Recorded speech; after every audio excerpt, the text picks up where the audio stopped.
Welcome to the Onside Kick, your weekly roundtable discussion of the biggest stories in sports, entertainment, and much more. Your hosts, Dave Oster and Ricky Widmer, will break down the world of basketball, baseball, and football. Dang for three, right between the eyes! Welcome to the Onside Kick. Ricky Widmer here, along with Dave Oster, and in this episode of the Onside Kick, or this update you can call it, we're going to talk a little bit about the NBA and what David Stern, commissioner, said this week. He basically, in a nutshell, said he wanted college players to wait until they're 19. Set a rule to where you can't be eligible for the NBA draft until you're at least 19 years of age. And Dave, this has been a big discussion, basically since the Kobe Bryant, LeBron James and Dwight Howard, where they just came straight out of high school, went into the NBA, basically changed the game. Then the NBA made a rule, okay, you got to go to college for 1 year before you can come into the draft. The NFL has it to where you have to go 3 years of college. What are you standing on this? I think the NBA is a different case. You can't compare it to college football because it's a different game, different mentality.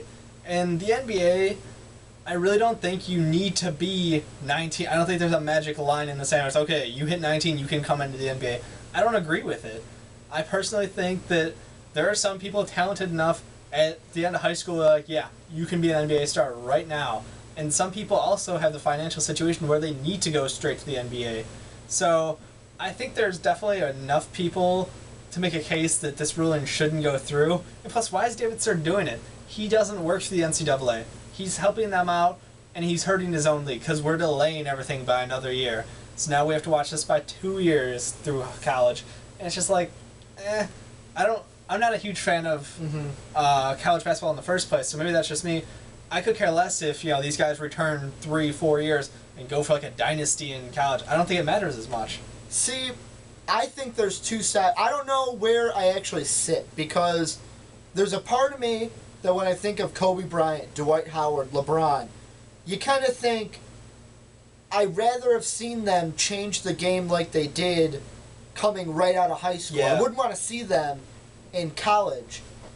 But at the same time, I like David Stern coming out and saying this because it's helping college basketball.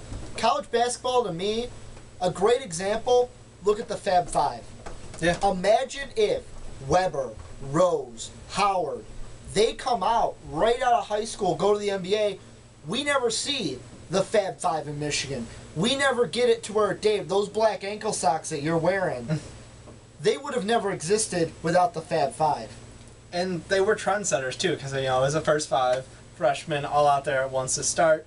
It is something that they did change culturally, that's right. But I just don't see how they can force these players to stay in college for another year of unpaid. Like, I think that's one of the major problems I see with this is college players staying without pay, and they're just, it doesn't seem fair to you, the amount of money they bring into the school. See, but you got to think of it this way. You say unpaid. I do. I'm saying that you are getting paid, because most of these basketball players, like, let's look at Anthony Davis, for example. Yeah. How much scholarship money do you think he paid this year to play basketball? Not a dime. He didn't have to pay it all to go to school and play basketball. These players don't go to school.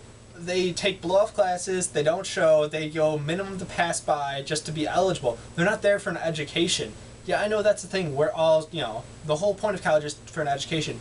But it's just not true in sports. People who go on sports scholarships aren't going to college to learn. They're not going to graduate. It's obvious. Nobody's staying 4 years to get their degree. Nobody cares.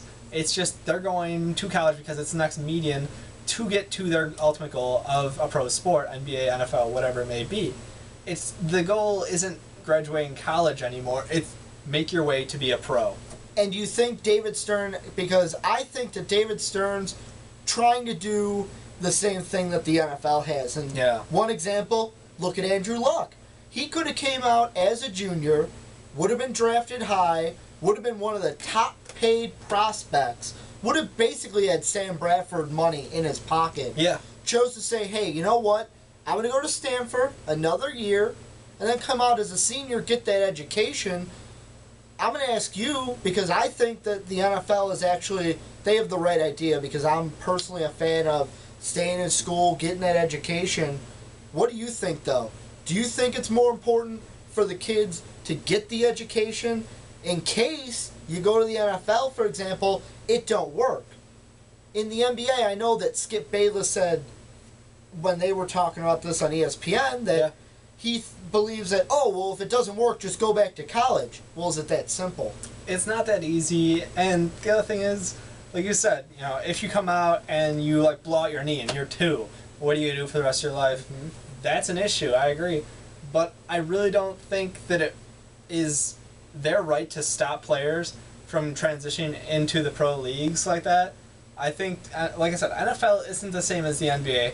There's a difference, and Andrew Luck is a special case where he did stay the extra year, so he will graduate with a degree. And I think that's also a difference because it's coming from Stanford. I mean, that matters a whole lot more than coming out of some little school.